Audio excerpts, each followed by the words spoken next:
Y la gran tertulia de la economía la realizamos en compañía de economistas capitales para nosotros, para ustedes, para el análisis, pero también desde una ubicación histórica en la ciudad de Madrid, un palacio de finales del siglo XIX, que es el Palacio de la Bolsa. Y aquí estábamos comentando la jugada de cómo estos edificios no son una preciosidad, pero salvo que haya eventos, no es habitual entrar en ellos. Es un placer saludar a don Francisco Navarro, profesor del Instituto de Empresa. Paco, Francisco, ¿qué tal está usted? Buenos días. Muy bien, encantado de estar aquí. De todas cosas, muchas gracias por invitarme, porque para mí es un placer venir a estar con vosotros. Llevo ya un montón de años viniendo, pero bueno. Bueno, y hoy además en este emplazamiento, bueno, ¿no? El emplazamiento es maravilloso. Que parece todo un decorado. A mí me parece muy bonito. Gonzalo Garnica, consultor empresarial, editor. ¿Qué tal todo, Gonzalo? ¿Qué tal ahora? ¿Por aquí andamos? Bueno, encantado de estar con ¿Con ganas vosotros. de meter el cuchillo? Sí, porque hay además hay mucha plancha, tenemos hoy mucha plancha. Hoy tenemos mucha, como la que tenía la ministra de Trabajo cuando salía planchando, ¿no? Por la noche. Lo que pasa es que nosotros planchamos por el día, no de madrugada. Rubén García Quismondo, socio director de Coabal Abogados. Muchísimas gracias, Rubén, por acompañarnos. ¿Qué tal está usted? Pues muy bien, encantado de estar aquí. Es un marco, efectivamente, no sé si incomparable, pero es precioso. Y estar en la bolsa es además historia económica española, o sea que fenomenal de estar con vosotros y en el lugar, ¿no? Acaba de llegar usted de Alemania. Estamos en la Bolsa de Madrid, retransmitimos para toda España, para todo el público inversor que nos quiera seguir desde cualquier lugar del mundo. Pero usted me contaba al llegar, ¿no? Vengo de Alemania. ¿Y qué se cuece allí? Pues bueno, yo creo que Alemania está haciendo un esfuerzo inmenso de reestructuración del propio país, ¿no? Los alemanes son muy sistemáticos y no suelen hacer cosas en el corto plazo, ¿no? Ellos siempre piensan en el medio y largo plazo.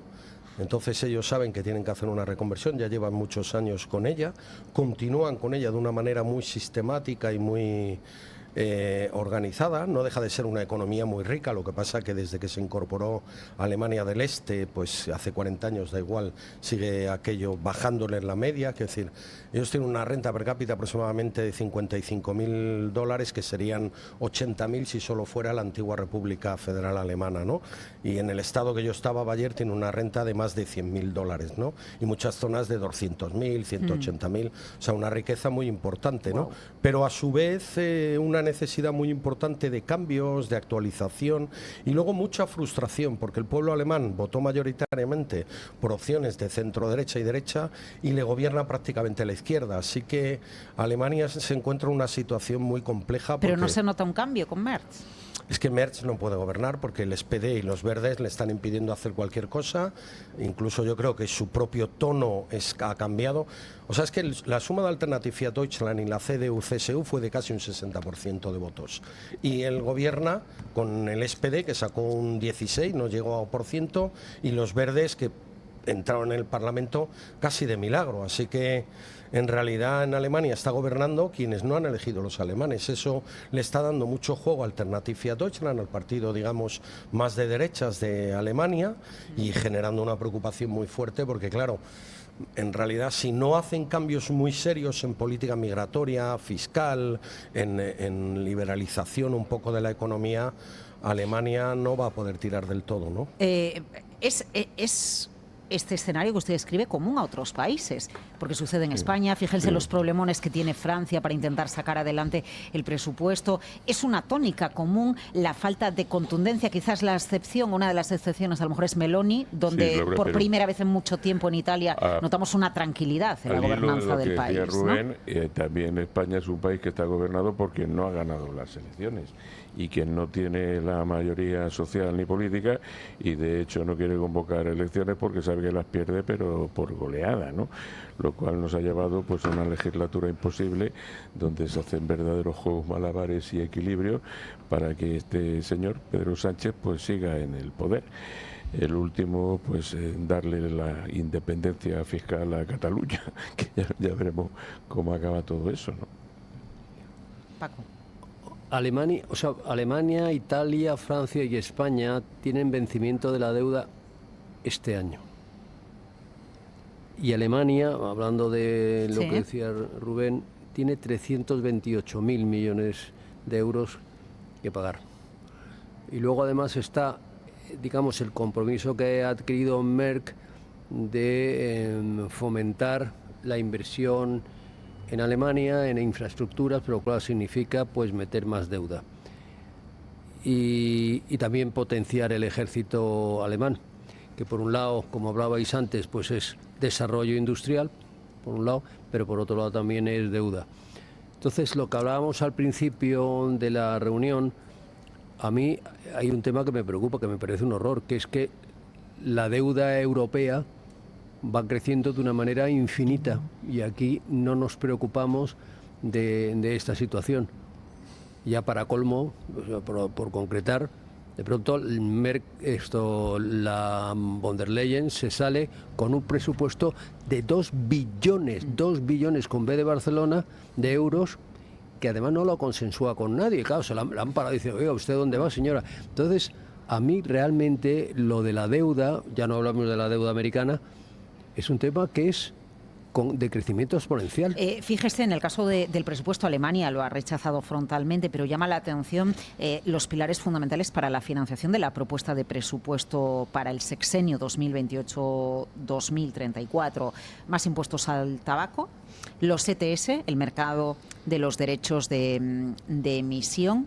Hay varias fórmulas, pero otra de ellas es impuestos a compañías. Esta semana se está diciendo compañías que facturen más de 50 millones de euros, ahora se dice compañías que facturen más de 100 millones de euros, pero al final o incrementamos los recursos vía deuda, los alemanes no quieren, o los incrementamos vía impuestos, porque los ETS, los impuestos al tabaco, los impuestos a las compañías son impuestos al fin y al cabo. Bueno, hay una tercera vía de incrementar los ingresos, que es generar más actividad económica, de suerte que más gente haya pagando, tanto personas como empresas, y de ahí, bueno, pues salga una mayor recaudación, incluso con tipos de impuestos más bajos e incluso suprimiendo algunas figuras impositivas, ¿no? Y creo que a las autoridades europeas esto no se le ha ocurrido desde hace muchísimo tiempo, ¿no? Y estamos en esta situación en la que la economía europea cada vez pinta menos en el escenario mundial, ¿no? Y estamos, por un lado, los americanos, por otra parte los chinos, nos acostumbramos a las marcas chinas, a las marcas americanas, sobre todo en tecnología, y Europa pues está jibarizando, ¿no? Yo siempre insisto en que toda la bolsa europea vale 5 billones de euros y las americanas suman 60 y tantos billones. Solamente una sola empresa americana, que es Nvidia, vale 4 billones y todo el Eurostoxx vale 5 o 5,1 ahora mismo. Es decir, que hay un problema de que un continente como el europeo, que tiene tantas naciones de tanta calidad, se está quedando rezagado. Fíjese el caso de Renault ayer con ese desplome, ¿no? Por la competencia, porque no se venden coches en Europa. Renault, el valor de Renault son 10.000 millones de euros, el valor de Tesla 1 billón de dólares, vale, no de euros, con el canje euro-dólar sería europeo, una cantidad un poco inferior, ¿no? Pero es un espejo, ¿no? de la situación de la empresa americana en relación a la empresa europea. Por poner un poco de orden, la deuda alemana es del 62,5%, prevén llegar en el 2030 al 70%. Los impuestos son relativamente bajos si los comparamos con España, máximo 38 IRPF, etcétera. O sea, quiero decir que son bastante más moderados que nosotros, que estamos en el 103, que Francia, que está en el 100 y pico, que Italia en el 150, que Estados Unidos, que está en el 100 y pico, o que quiero decir que lo que no quiere Alemania es que la Unión Europea suba los impuestos a las empresas alemanas, porque por el tamaño que ha elegido, toda empresa alemana va a pagar ese impuesto. No quiere eso, lógicamente, ni quiere subidas de impuestos no controladas, porque si tú no tienes un mandato no puedes subir impuestos. Quiere decir, tiene que haber una regla, por eso se independizó los Estados Unidos del Reino Unido, ¿no? Era no tax without mandation, ¿no? No se pueden aprobar impuestos sin una ley que los soporte, y si la Comisión Europea quiere aprobar cualquier impuesto del tipo que sea, que no es buena idea, porque lo decía ahora mismo Gonzalo y yo estoy totalmente de acuerdo, no es buena idea, mejoremos la actividad y no subamos impuestos, ¿no?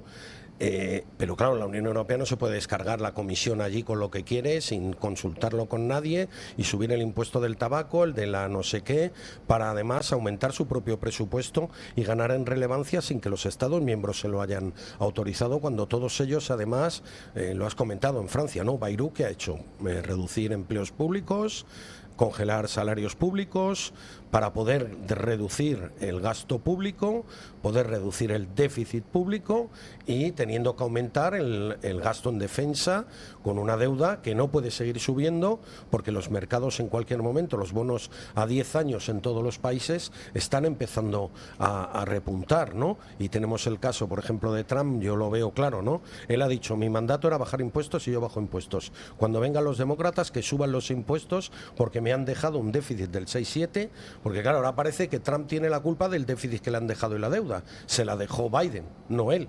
Entonces él ha cogido y ha cumplido el mandato republicano, que es bajar impuestos. Si luego esa bajada de impuestos tiene, pues oye, en el 2028, cuando llegue un demócrata, que su mandato suele ser, como es de izquierda, subir impuestos, subir gasto, regulación y empleo público, pues que lo hagan ellos. O sea que yo ahí veo cierta coherencia y no la veo en Europa, porque yo, por ejemplo, creo que en Europa y en Alemania gobierna el partido principal, el más votado, que es decir, la CDU-CSU tiene el 36% del voto y es el partido más votado, con diferencia. El siguiente partido es Alternative für Deutschland, que tiene un 23%, ahora ha subido en tal, pero está muy alejado del principal partido. O sea, Alemania no está en la situación española de un gobierno allí moribundo que no tiene capacidad ni agenda y que se dedica a anunciar continuos cambios que no puede aprobar. Es decir, nosotros nos hemos pasado aquí discutiendo cambios que nunca aprueban. Yo añadiría a esto que estás diciendo sobre Alemania, que tiene un déficit, o sea, una deuda sobre PIB baja y tiene un nivel de renta alto y un nivel de impositivo adecuado, que también dentro de lo que es Europa es lo más competitivo que hay. De hecho, gracias a Alemania tenemos un superávit en nuestro intercambio comercial con los Estados Unidos de 156.000 millones, que eso no lo aporta España, sino que lo aporta Alemania, básicamente, ¿no? Pues porque lo que estábamos hablando, pues siguen siendo una gran potencia industrial. Donde tiene el problema Alemania y tiene el problema en conjunto de Europa es en el plano tecnológico, donde, quitando a excepciones como puede ser Airbus, Aeroespacial y quizá, bueno, pues alguna otra cosa, estamos quedándonos absolutamente rezagados, y eso además se ve todos los días. Yo ahora, cuando veo un partido de fútbol y salen al final en un fotocall los jugadores, los patrocinadores, ¿no? y veo TikTok, AliExpress, Alibaba, Hisense, un BYD, que es una marca china de automóviles, Temu, Shein, Huawei, digo, carajo. ¿Y dónde está SAP, sí, ASML? Pero fijaros que o Bayer, o Gas, o Bosch, o Daimler. Pero tú antes hablabas, decías, hombre, aquí la solución es activar la actividad económica, no valga la redundancia. Pero en Europa la actividad económica se activa a base de deuda. Es decir, por ejemplo, las empresas privadas como tales son los equipos de fútbol, que ahora los mencionaba. Eso sí que se juega en el tipo todas las semanas y muy duramente. Pero Renault, que tú citabas, tiene participación pública. Es del gobierno francés. Entonces, y aquí la presencia... aquí la presencia... Esto son las repúblicas socialistas de Europa. Es lo que estamos creando, las repúblicas socialistas de Europa. Bueno, no nos queremos dar cuenta, pero aquí, por ejemplo, se utiliza una palabra mágica, que es lo público. La educación pública, la radio pública, la televisión pública. No, señor. Es la radio estatal, la televisión estatal y la medicina estatal, y que cada vez es mayor. Porque servicios públicos da tanto la televisión del Estado como la televisión privada, y la radio del Estado y la radio privada. Entonces, como lo han disfrazado el tema estatal con lo público, pues hombre, queda bien, pero es que lo público cada vez es mayor, el Estado cada vez es mayor. Entonces, de esa manera es muy difícil competir, muy difícil. Me gustaría plantearle, si tiene que ver con esto, Paco, a ver, ¿cómo encaramos? La citó usted antes de soslayo. Tema inmigración. Bien, No solo por lo que ha acontecido en los últimos días, tuvieron la oportunidad de escuchar a Feijóo apuntando a la deportación de inmigrantes ilegales que delincan. El tema empieza a abordarse en España cuando era un tema que estaba ahí dejado de lado. Ayer Manu Hidalgo, el economista, le decía a Luis Vicente Muñoz, 2/3 partes del crecimiento que tenemos en España es gracias a la inmigración. Eso también lo sabemos, ¿no? Tenemos un problema demográfico, la inmigración nos ayuda a solucionarlo. ¿Cómo lo encaramos? ¿Qué deberíamos hacer? Sí, pero a mí me gustaría, vamos a ver, nosotros tenemos un paro que es el doble de la media europea. Sí. Señores, ¿en qué nos ayudan la inmigración? Porque yo veo que el paro si no hubiera baja. Inmigración, ¿la tasa de paro bajaría, cree usted? Yo lo que creo es que con la inmigración que tenemos y sin inmigración nosotros llevamos con un paro estructural, estructural sí. Que no. La inmigración que nos viene, yo no conozco todo el tipo de inmigración y a lo mejor nos viene un flujo de ingenieros fantásticos y tal, pero la inmigración que nos viene es de muy bajo nivel de cualificación. Entonces, ¿que eso va a ayudar a la economía española? Entonces eso quiere decir que la economía española es de apaga y vámonos. O sea, sí, eso es lo que nos va a salvar. Por lo tanto, yo creo que aquí hay una demagogia. No sé si nos va a salvar, pero tanto el Banco de España, cuando estaba Gavilán al frente del Servicio de Estudios de Economía, o economistas de este país, dicen crecemos por la inmigración y el empleo que se está generando con la inmigración y luego la demanda interna que cuando me dicen que crecemos, consumo. yo digo, pero ¿y por qué seguimos teniendo más del doble de la media europea en paro? ¿En qué nos están ayudando? Porque dijeron, mire usted, desde que ha venido la inmigración, la media de paro ha bajado, tal, esto es una maravilla. Yo no lo veo. Y los emigrantes que yo veo que vienen, como decía Churchill, yo no los conozco a todos, pero los que vienen ayudan mucho PIB, yo no veo que ayude, a menos que el PIB nuestro pues sea de eso de bajo nivel, Rubén. que también por otra parte... Pues yo creo que es que la inmigración tiene un componente en el crecimiento económico muy importante. Yo creo que tenéis razón los dos, ¿no? O sea, lo que no hay duda es que la inmigración ayuda al crecimiento económico y no lo podemos debatir, ¿no? Lo que también no hay duda es que la economía española tiene una composición de su PIB de muy bajo valor añadido. Entonces, tenemos un sector agroindustrial muy potente que necesita inmigrantes para la recogida de cosechas y para estar en los invernaderos. Tenemos un sector turístico que necesita de camareros, necesita de señoras o de señores que limpien las habitaciones, etcétera. Entonces, esa es nuestra realidad, aunque nos gustaría tener a SAP, ¿no?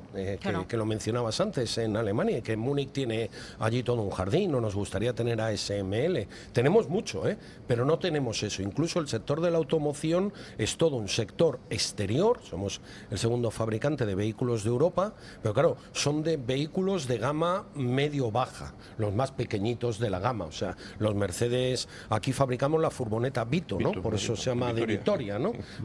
Pero claro, no le vamos a fabricar el Mercedes 500, no sé qué, porque eso lo tienen en Baden-Württemberg, en el estado de donde es Daimler-Benz. Entonces, también es cierto que tenemos un desempleo elevadísimo, pero tiene una composición muy particular. Muchas personas son mayores, de difícil colocación, con algunas barbaridades que se dice se convertirían, antes lo comentaba Gonzalo, todavía más difícil colocarlos, mayores de 50 años. No hacemos un esfuerzo, o sea, 2.800.000 parados, al menos hay 1 millón de personas que deberían de poder encontrar un empleo. Pero claro, ¿qué empleo ofrecemos? Trabajos temporales en el campo. Trabajos temporales en servicios turísticos. Entonces, claro, mucha gente que está cobrando el desempleo en una ciudad que te cuesta el alquiler no sé qué, pues dice, oye, no voy a dejar de vivir en la ciudad en la que vivo para que me den 1.300 euros líquidos, ¿no? Porque bruto a la empresa le va a costar 2.000 entre una cosa y otra, pero él va a recibir 1.300, ¿no? Es de muy difícil solución y lo llevamos. Y luego la emigración legal, que se dice continuamente, no funciona. O sea, desgraciadamente, aquí son el 85% comienzan como ilegales, se les notifica la expulsión, no se les expulsa y acaban siendo legales transcurrido un tiempo. Yo creo que el asunto de la inmigración es una cuestión, es un problema cultural, no laboral. Me explico. En España hay 6 millones de extranjeros, más o menos, de los cuales 3 millones son hispanoamericanos. O sea, hay colombianos, mexicanos, dominicanos, nicaragüenses, etcétera, etcétera. 3 millones son iberoamericanos. Y otros 2 millones son de la Unión Europea o europeos que no son de la Unión, como los británicos o los noruegos o los suizos o los ucranianos últimamente.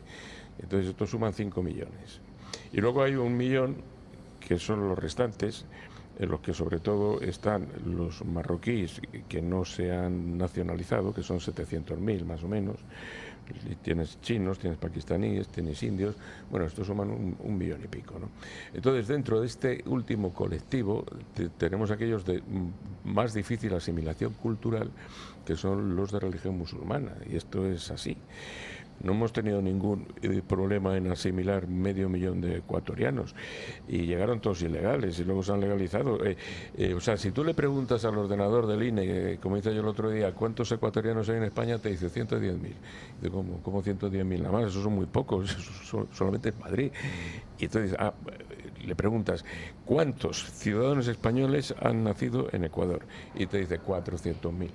Es decir, el 80% prácticamente de los inmigrantes ecuatorianos ya tienen nacionalidad española, ya han tenido hijos aquí y están pues totalmente asimilados. ¿Y cómo llegaron? Pues llegaron en lo que ellos llamaban, que salía de Quito el avión de España, y salía el avión de España, traía 350 ecuatorianos, y aquí, bueno, pues medraban los pobres como podían, encontraban trabajos ilegales en B, y luego, pues al final, pues conseguían los papeles, conseguían el permiso de trabajo, y conseguían la nacionalidad. Digo, me doy con los ecuatorianos, pero me vale este modelo para cualquier otro país de América, por ejemplo, ¿no?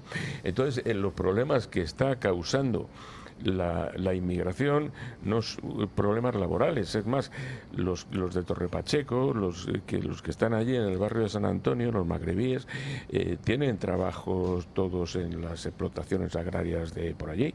Lo que decía antes Rubén, ¿qué hubiera sido de la exportación y competitividad por precio de la huerta española a países europeos como Reino Unido si no se pudiera tener una mano de obra barata que permite la inmigración, donde yo creo que todo el mundo se ha hecho un poco la vista gorda respecto a horas y salarios, pero eso, ¿no? es el... Sí, Luego queremos exportar tomates, ¿no? Pero el tomate tiene que ser competitivo en el Reino Unido. En la población laboral española hace 40 años había 120.000 o 130.000 extranjeros. Ahora hay 3 millones. Y cuando digo 3 millones, dentro de esa población laboral, que son 20 millones o 21 millones de personas, estoy diciendo extranjeros. No estoy diciendo este otro paquete de personas que ya no son extranjeras porque se han nacionalizado españoles. O sea, quiero decir, mi cuñado, que es un médico dominicano casado con mi hermana, es uno de ellos, es español. Y mi nuera, la que está casada con mi hijo, Gonzalo Garnica Jr., es nicaragüense. Con lo cual, bueno, pues las familias españolas vivimos esta integración en nuestro propio ser y no tenemos absolutamente ningún problema, todo lo contrario. Paco. O sea, si nosotros ponemos a analizar, digamos, la generación de empleo en España, el empleo público tiene una componente brutal. El español quiere trabajar para el Estado y salir a las 3 de la tarde. Eso es lo que quiere. Y además ya desde el principio sabe cuándo se va a ir de vacaciones, cuándo va a coger los puestos. Eso le encanta.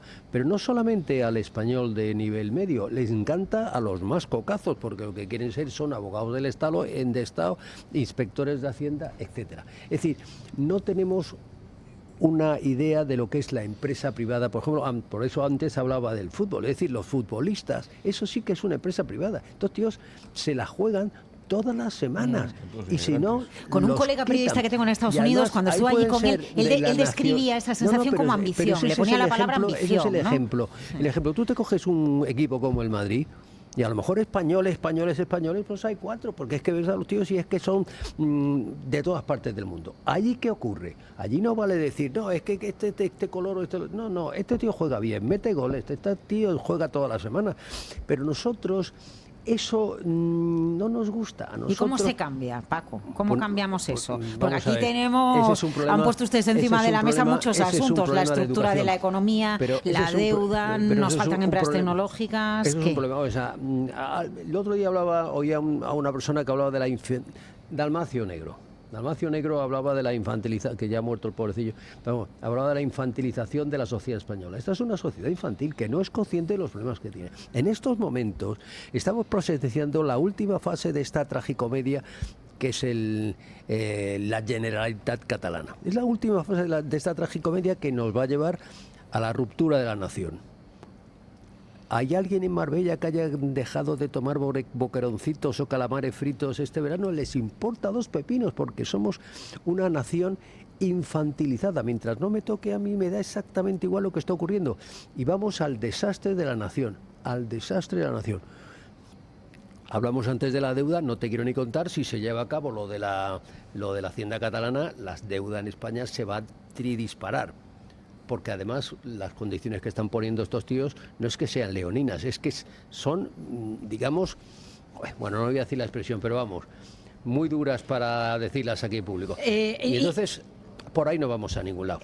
Y con la mueca y el gesto que ha hecho Rubén, quiero que concluya usted la tertulia, porque en cuanto ha dicho eso de Cataluña y lo que puede generarse... A ver, Rubén... Yo quiero ser optimista. España lleva 1000 años rompiéndose, ¿no? No, en esto no estoy de acuerdo, Rubén. Ya, lo sé, pero quiero decirte... Todo es que no es una ley, no se ha aprobado ni se va a aprobar, es una especulación y es un deseo de los independentistas catalanes, no compartido por toda la sociedad catalana, y voy a hablar de los catalanes, porque no les han votado. Quiero decir, CiU tiene el 11% de los votos, Esquerra poco más, y los catalanes están gobernados por el PSC, Partido Socialista de Cataluña, y el siguiente partido, quiero decir que esas cosas yo no creo, y si pasaran serían tan destructivas que no pueden pasar. Rubén García Quismondo, Paco Navarro, Gonzalo Garnica, es un placer que nos hayan acompañado en el Palacio y gracias por su análisis de la economía. Ahora nos vamos a los mercados con Luis Vicente Muñoz y Sandra Torrecillas. Ahora ya nos quedamos fuera, cortamos el micrófono y ya nos quedamos fuera.